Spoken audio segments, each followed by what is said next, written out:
नमस्कार। आज हम आपके सामने प्रस्तुत करते हैं श्रीहन प्रकाशन की पहली पुस्तक शांकरी, जिसमें देवी नर्मदा का यात्रा वृत्तांत व उनसे जुड़े कुछ आध्यात्मिक तथ्य भी बताए गए हैं।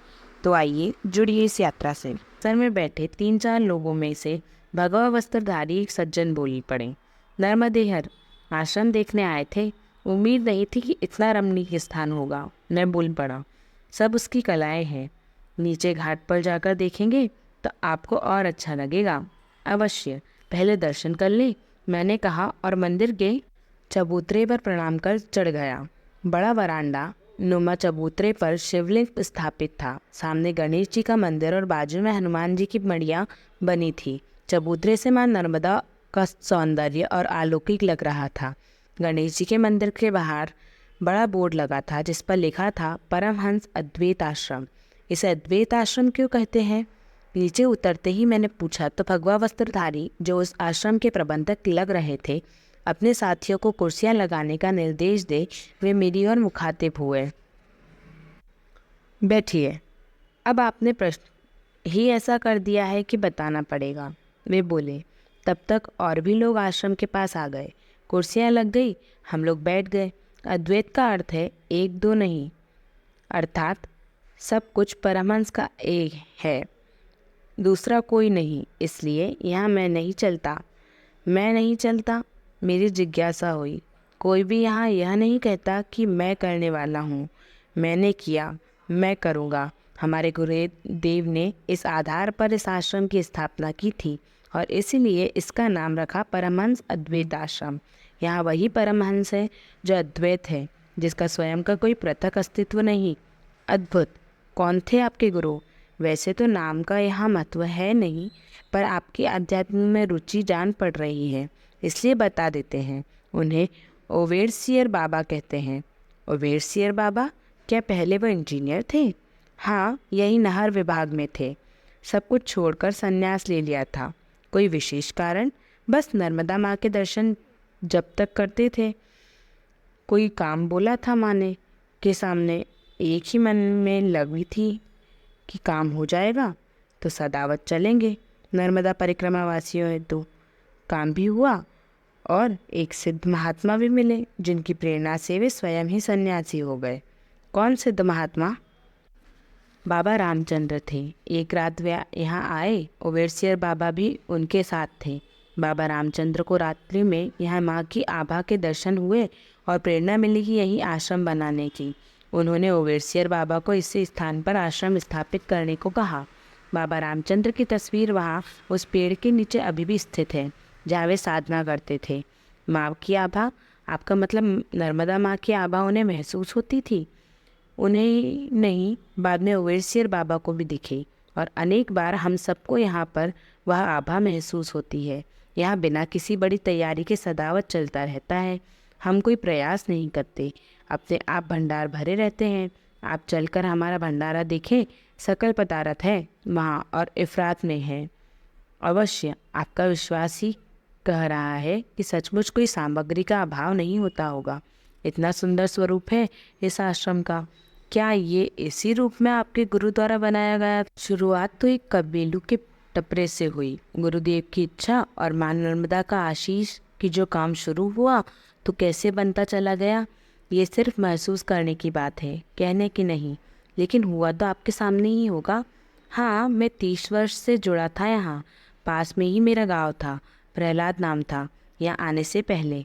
अब तो नाम का कोई मतलब ही नहीं रह गया है, जब से अद्वैत कुछ कुछ समझ में आया है। इस आश्रम में मैंने सब कुछ होते देखा है। जिस स्थान पर आप बैठे हैं वहाँ किसी टीले पर कश्यप के बैठे होने का आभास देता है। हम सब ने यहाँ काम शुरू किया, जन भागीदारी बनाई, किंतु शासकीय रोड़ा आ गया। कुछ नहीं सूझा तो थक हार कर माँ के सामने जा बैठे। माँ यानी नर्मदा माँ? हाँ, नर्मदा माई से विनती की कि माँ तेरी प्रेरणा से ही शुरू किया, सब तू कराने वाली, हम तो कुछ नहीं। अब ये कैसा विघ्न, तू ही दूर कर। हम तो कुछ नहीं जानते न समझते हैं। जाने क्या हुआ कि अपने आप रास्ता निकलता गया। जिनकी ज़मीन थी उन्होंने खुशी खुशी दान दे दी। सरकारी इमदाद आ गई, लोग जुड़ते गए, जन सहयोग मिलता गया और काम चल पड़ा और इतना भव्य बन गया आश्रम जिसे देखकर कल्पना की जा सकती है जैसे पंचवटी हो, नीचे बहती नदी, ऊपर शांत सुरम्य कुटीर। शायद भगवान राम और सीता ने ऐसे ही किसी स्थान पर बनाई होगी अपने सपनों की पंचवटी। मैं विभोर हो गया। एक साथ नहीं बनी।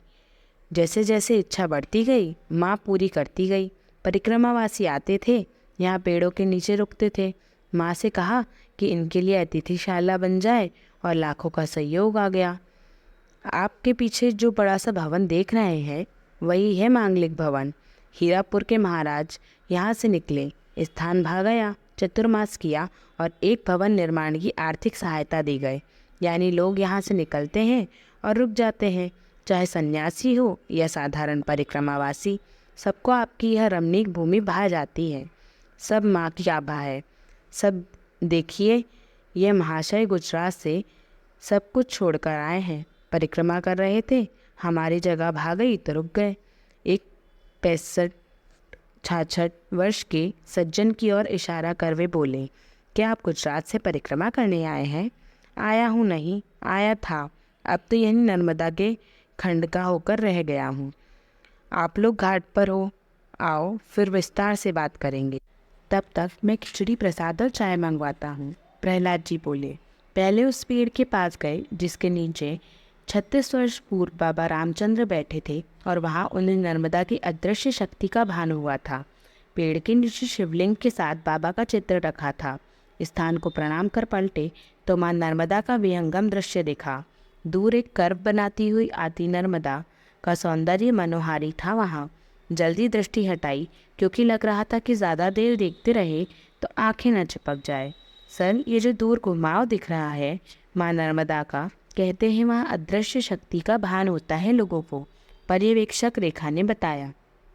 ऊंची कगार पर आश्रम था। इतनी ऊंचाई से नीचे तक सीढ़ियाँ बनी पहली बार दिख रहा था। कुछ खड़ी चढ़ाई के साथ चौड़ा स्थान ले बनी सीढ़ियाँ अद्भुत दृश्य बना रही थी। पेड़ों के झुरमुट से नीचे का तट बुला रहा था जैसे। जगह जगह गरज चहक करती रेवा यहाँ बिना शोर किए बह रही थी। सर, यहाँ कितनी शांति है, रेखा ने कहा तो मुझे जगह को कम कर आंकने जैसा लगा यह वाक्य। वस्तुतः मुझे तो लग रहा था उस कश्यप नुमा टीले पर सर्वत्र शांति ही शांति है। इतनी शांति कि थैलों में भर भर कर ले जाई जा सके फिर भी कम न पड़े। सीढ़ियाँ उतर नीचे गए। रामकुमार आधी सीढ़ियों को उतरने के बाद दर्द के कारण वहीं खड़े रह गए और नीचे नहीं उतरे। एक बार को तो हमें लगा कि बहुत सीढ़ियाँ हैं। आधे रास्ते ही माँ नर्मदा दर्शन कर लौट चले, किंतु नीचे का दृश्य इतना सुंदर था कि लोभ संवरण न कर सके नज़दीक से माँ को निहारने का। नीचे उतर अंजलि भरमान का आचमन किया, हाथ जोड़ कुछ समय खड़े रहे। आँख खोल एकटक देख रहा था। कभी नर्मदा के चौड़े पाट, लबालब स्वच्छ पानी से भरी, दूर सामने चट्टान नुमा पहाड़ी जिसके कारण नर्मदा ने अपना मार्ग बदला था और बल खाती इस किनारे पर आ लगी थी। या यह भी कह सकते हैं कि सीधी निकल जाती, पर कश्यप पहाड़ी ने ऐसा सौंदर्य रचा कि माँ दौड़ी चली आई। मुझे लगता है कि नर्मदा के किनारे पर्यटन ही पर्यटन है। मैं गणित का विद्यार्थी रहा हूँ और गणित की भाषा में कहें तो होशंगाबाद सबसे सुंदर जिला है, और वह ऐसे कि सारी सुंदरता माँ नर्मदा ने अपने तटों पर जमा कर रखी है। चूँकि होशंगाबाद में नर्मदा तट की लंबाई जिलों में सबसे अधिक है, इसलिए होशंगाबाद सबसे सुंदर है। अफसोस यह बात 6 वर्ष बाद मुझे समझ आई। ऊपर चढ़ने लगे। राजकुमार ऊपर से ही फोटोग्राफी कर रहे थे। कहने लगे कि सिवनी मालवा में मुझे 8 वर्ष से अधिक हो गया है, पर यहाँ आने का सौभाग्य आज ही मिल पाया। मैंने मन ही मन कहा, वही बात की, जब जब जो होना है तब तब सो होता है। ऊपर आए। सभी लोग इंतज़ार कर रहे थे। फिर से महफिल जम गई। सभी कुर्सियों पर जम गए और गुजराती सज्जन मंदिर के चबूतरे की सीढ़ियों पर बैठ गए। उनके सामने शिवलिंग शोभित था जो ऊंची जलहरी के कारण आकर्षक लग रहा था। ये शिवलिंग क्या आपके गुरुजी के सामने ही स्थापित हुआ था या बाद में आपने बनवाया? बनवाता कौन? ये तो स्वयं ही नर्मदा जी से प्रकट हुआ था, प्रबंधक महाशय बोले। अर्थात? कौतूहलवश पूछा मैंने। गुरुजी के सामने ही ये ग्राम के एक गडरिये को नर्मदा जी में मिले थे। शिवलिंग ऊंची बड़ी सी जलहरी और नंदी ये सभी वहीं मिले। गुरुजी ने उनकी यहाँ प्राण प्रतिष्ठा करवाई। पीछे मंदिर में गणेश जी हैं, पर शिवजी बाहर बरामदे में हैं। हाँ, गुरुजी ने यही कहा था कि इन्हें ऐसे ही खुले में रखना लोगों के लिए। जब से भोले बाबा यहाँ आए हैं, कभी बाढ़ का पानी आश्रम में नहीं घुसता, और वो लगते भी ऐसे ही अच्छे हैं। दिन भर दर्शन करो आते जाते, और वे भी नर्मदा मैया को देखते रहते हैं ऊपर से। इस बार गुजराती सज्जन बोले, आप कुछ आपके बारे में बता रहे थे। क्यों परिक्रमा की बात आपके मन में आई? मैं गुजरात के जूनागढ़ का रहने वाला हूँ। मेरा वहीं हीरे का बहुत बड़ा कारोबार था। अहमदाबाद, मुंबई, सूरत, जयपुर जैसे बड़े शहरों में व्यापार था, और इसी सिलसिले में मेरा जगह जगह आना जाना लगा रहता था। नर्मदा को भी अनेक बार सफ़र के दौरान क्रॉस करता था, पर इसके बारे में मुझे कोई खास फीलिंग नहीं थी। जैसे सब नदियाँ वैसी नर्मदा। हाँ, सूरत में ताप्ती के तट पर यदा कदा गया था, पर नर्मदा से कोई भावनात्मक संबंध नहीं था। हाँ, आपके जूनागढ़ के पास से तो निकली भी नहीं है नर्मदा। सही कहा आपने। यदि निकली होती तो बचपन से सुनते और कोई भाव बनता, पर नहीं था। साधारण व्यापारियों की तरह दौलत कमाने में मशगूल थे। भरा पूरा परिवार, पत्नी, बेटे सब थे। कुछ कुछ रुझान आध्यात्म में होने लगा था, इसलिए पूजा पाठ नियमित हो गया था। एक दिन किसी दूसरे के माध्यम से रात को 11 बजे प्रेरणा हुई नर्मदा परिक्रमा की। तीसरे दिन दोपहर के करीब 1 बजे घर छोड़ दिया। घर छोड़ दिया मतलब पूरी तरह वैराग। सबको बुलाया और बोल दिया कि घर छोड़कर जा रहा हूँ। तिजोरी की चाबी पत्नी को सौंपी, व्यापार बेटों को समझाया, एक थैला लिया, उसमें एक तौलिया, लंगोट डाला और निकल गया। और उन्होंने जाने दिया। उन्होंने विश्वास ही नहीं था कि ऐसे चला जाऊंगा। वे तो इसे मेरी सनक समझ रहे थे, जो 2-4 घंटे बाद पूरी होते ही मैं वापस आ जाऊंगा। पत्नी से सिर्फ नर्मदा तट पर पहुंचने का किराया लिया।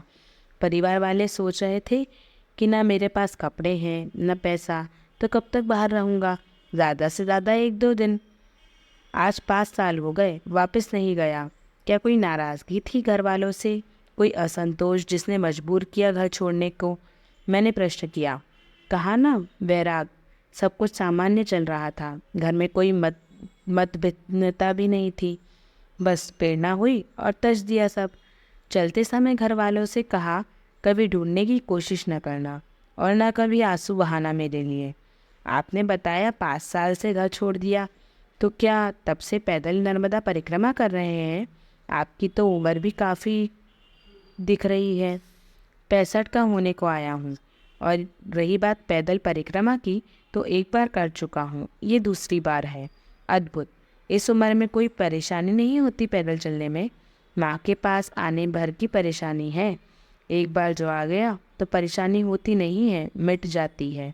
माँ पर छोड़ दो, वह न भूखा सुलाती है, न हारी बिकार बीमारी होने देती है, न आसरा की चिंता, न कपड़े की कमी। यहाँ तो चलते चलते रोगी निरोगी हो जाते हैं। ये तो सही है। नर्मदा मैया के किनारे ऐसी ऐसी जड़ी बूटी है जिनके शरीर में लगने से शरीर युवा और निरोगी होने लगता है। प्रबंधक महाशय बोले। इस बार विश्वास की बात है। जो इस पर छोड़ देता है उसे क्या नहीं मिल जाता। एक महिला की बात सुनाऊं। उसकी 10-12 साल की लड़की को दिखता नहीं था। बेटी को ले माँ की परिक्रमा उठाई अमरकंटक से। मुझे रास्ते में मिली, पैदल बेटी को लेकर चल रही थी। रेवा सागर पहुँचते पहुँचते बेटी देखने लगी। गुजराती महाशय बोले, दूसरी परिक्रमा पूरी होने के बाद भी क्या आप वापस नहीं जाएंगे घर? नहीं, जाना ही नहीं है, इसलिए तो फ़ोन वगैरह भी नहीं रखता। पता पड़ेगा तो गाड़ियों से लेने आ जाएंगे। किसी को अपना परिचय भी नहीं देता। वो तो आपकी आस्था दिखी तो इतनी बात भी कर ली मैंने, अन्यथा अकेला ही चलता हूँ। जो मिला नर्मदे हर, बिछुड़ गया तो नर्मदे हर। दोबारा मिलने की कोई चाह नहीं। हाँ, माँ ने इतना स्नेह दिया है तो बदले में कुछ सेवा निःशुल्क कर देता हूँ लोगों की। कैसी सेवा? पटेल बाबा नर्मदा किनारे मिलने वाली जड़ी बूटियों से दर्द की दवा अच्छी बनाते हैं। कैसा भी घुटना हड्डी का दर्द हो, छू मंतर। प्रबंधक महाशय बोले। अच्छा, क्या मुझे भी मिल सकती है? 5 साल पहले एक एक्सीडेंट हुआ था, तब से परेशान हूँ। इस बार राम कुमार जी बोले, 2 दिन में आपको दवा मिल जाएगी। मेरी माँ चाहेगी तो आप बिल्कुल ठीक हो जाएंगे। नर्मदा की ओर हाथ जोड़ दिए उन्होंने कहते कहते। तो आपको पटेल बाबा कहते हैं? पूरा नाम क्या है? वो तो इन्होंने बता दिया है, मैं बताता नहीं हूँ, पर आपको बता देता हूँ। मुझे जूनागढ़ में भी सभी पटेल के नाम से ही जानते थे। बाबा तो नर्मदा किनारे लगा दिया इन जैसे प्रेमियों ने। प्रबंधक महाशय की ओर इशारा कर वे बोले, आपने प्रारंभ में ही अद्वैत का अर्थ कह दिया था, इसलिए प्रश्न अप्रासंगिक है। फिर भी पूछता हूँ, आपका पूरा नाम क्या है?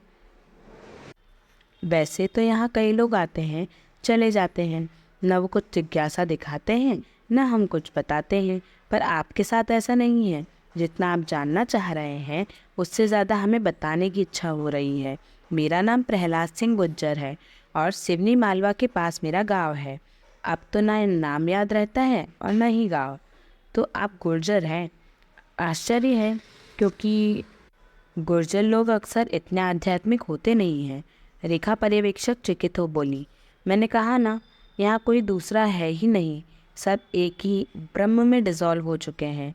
अद्वैत है सभी, द्वैत नहीं। इसलिए ना अपना कोई नाम है ना ही कोई समाज, सब कुछ एक ही है। इसलिए क्या फ़र्क पड़ता है कि कौन क्या थे पहले?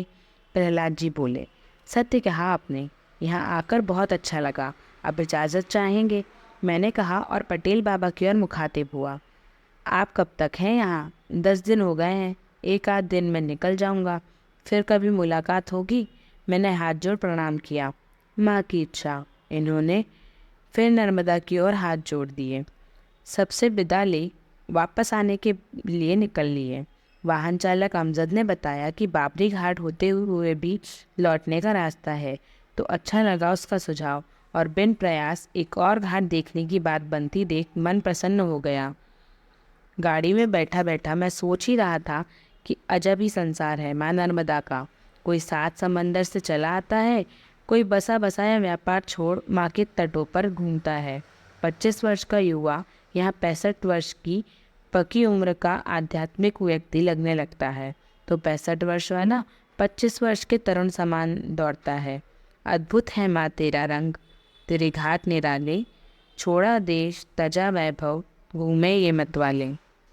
चलिए हमारी इस यात्रा को फिलहाल नहीं विराम देते हुए जहाँ इन शब्दों को रोका था, आने वाले एपिसोड में वहीं से प्रारंभ करेंगे और देवी नर्मदा से आपको परिचित कराएंगे। तो जुड़े रहिए हमारी इस यात्रा से। नर्मदे हर।